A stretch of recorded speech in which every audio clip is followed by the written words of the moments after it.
Hi, welcome back to the corner. This is part 7 for Sunday, June 26, 2022. I really appreciate you guys for, if you're still hanging in there, spending the past hour and a half with me as I read to you. Much appreciated. And actually, it's really to the glory of God. So it's not even praise from me or even a pat on the back for yourself. It's really for you to bask into God's presence. So glory goes to both Him and the Son. Check out the first part, 6 parts if you have not already. If you like the content of this channel, subscribe to the notification bell so you know when the next video arises. Like and comment if you want, but most importantly, share. Read from the Common English Version translation of the Bible. You can find that in the YouVersion app, which is in the App Store or Google Play, depending on your device. So let's knock the rest of these out of the park. We got Deuteronomy 24 and 25, as well as Psalms 110. So let's get it. Deuteronomy 24. Let's say a man marries a woman, but she isn't pleasing to him because he discovered something inappropriate about her. So he writes up divorce papers, hands them to her, and sends her out of his house. She leaves his house and ends up marrying someone else. But this new husband also dislikes her, writes up divorce papers, hands them to her, and sends her out of his house. Or suppose the second husband dies. In this case, the first husband who originally divorced this woman is not allowed to take her back and marry her again after she has been polluted in this way, because the Lord detests that. Don't pollute the land the Lord your God has given to you as an inheritance. A newly married man doesn't have to march in battle, neither should any related duties be placed on him. He is to live free of such responsibilities for 1 year so he can bring joy to his new wife.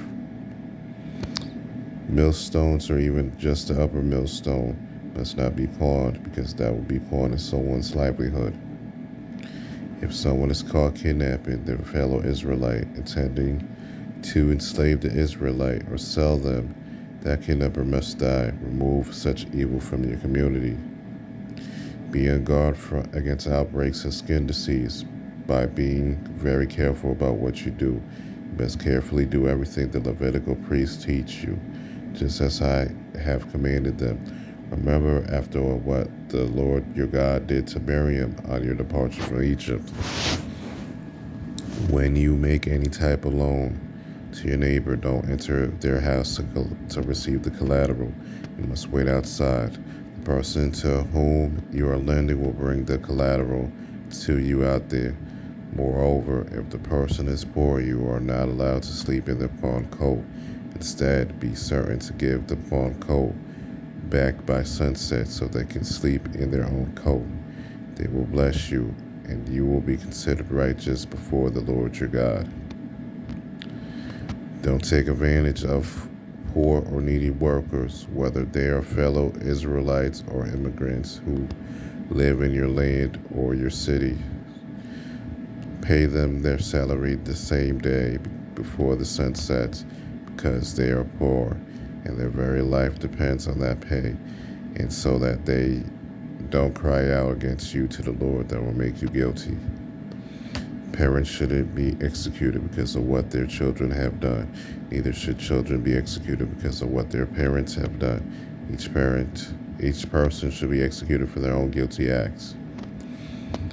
Don't obstruct the legal rights of an immigrant or an orphan. Don't take a widow's coat as a pledge for a loan. Remember how you were a slave in Egypt, but how the Lord your God saved you from that. That's why I am commanding you to do this thing. Whenever you're reaping the harvest of your field and you leave some grain in the field, don't go back and get it.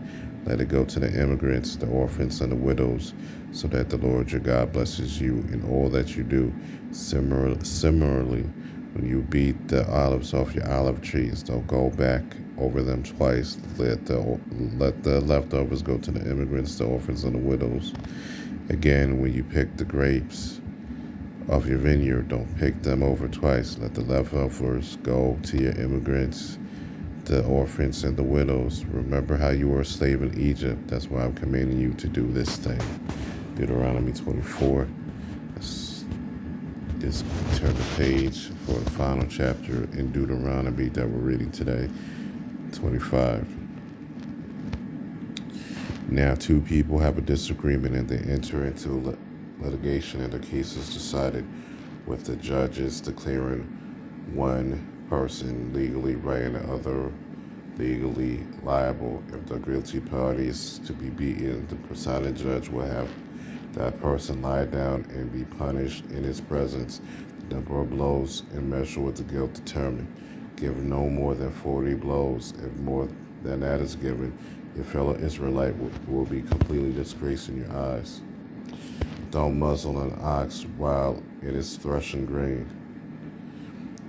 If brothers live together and one of them dies without having a son, the dead man's wife must not go outside of the family and marry a stranger. Instead, her brother-in-law should go to her and take her as his wife. He will then consummate the marriage according to the brother-in-law's duty. The brother-in-law will name the oldest male son that she bears after his dead brother, so that his brother's legacy will not be forgotten in Israel. If the brother does not want to marry his sister-in-law, she can go to the elders at the city gate, informing them my brother-in-law refuses to continue his brother's legacy in Israel. He is not willing to perform the brother-in-law's duty with me. The city's elders will summon him and talk to him about this. If he doesn't budge, insisting, I don't want to marry her, then the sister-in-law will approach him while the elders watch. She will pull the sandal off his foot and spit in his face. Then she will exclaim, that's what's done to any man who won't build up his own brother's family. Subsequently, that man's family will be known throughout Israel as the house of the removed sandal.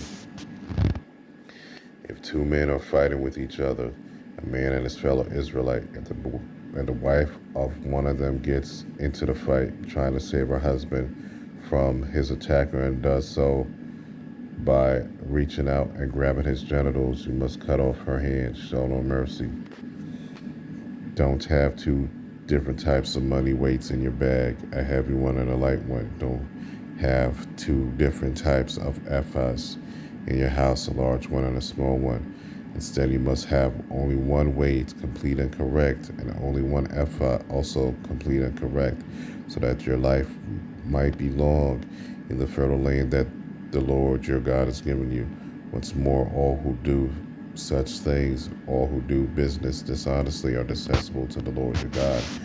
Remember, after all, what Amalek did to you on your departure from Egypt, how he met up with you on the way, striking from behind those who were lagging back, and because you were weak and tired, and because he didn't fear God. So once the Lord your God gives you relief from all the enemies that surround you in the land the Lord your God has given you as an inheritance to possess, you must wipe out Amalek's memory from under the heavens. Don't forget this. It's Deuteronomy 25. Finally, let's go to Psalms 110 to round things up. Psalms 110.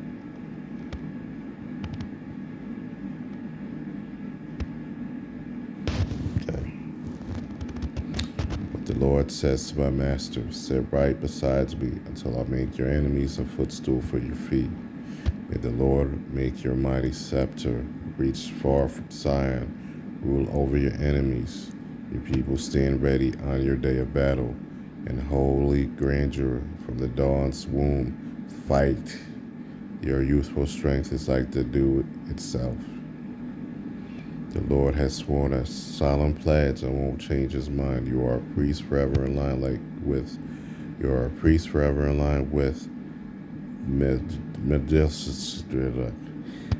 I'll forgive my pronunciation, with Melchizedek. There we go, Melchizedek. My master, by your strong hand, God has crushed kings on his day of wrath. God brings the nations to justice, piling the dead bodies, crushing heads throughout the earth. God drinks from a stream along the way, then holds his head up high. And that is Psalms 110. Thus concluding today's extra long edition of The Corner with E-Dub. Again, thank you for joining in for about 90 minutes of feasting on God's Word, which would edify both of our walks, you and I, as we reach towards our salvation. Glory be to the Father and the Son. I hope this has been a blessing for me reading this to you, and I hope it's been a blessing to you, listener, as well. May the Most High God continue to provide blessings for your loved ones, and your family. May He also continue to protect your going out and your coming in. That said, God willing, I'll be back tomorrow with another installment of The Corner. Shalom. May you guys be well, stay well, and may you stay plugged in to our God above us. Take care.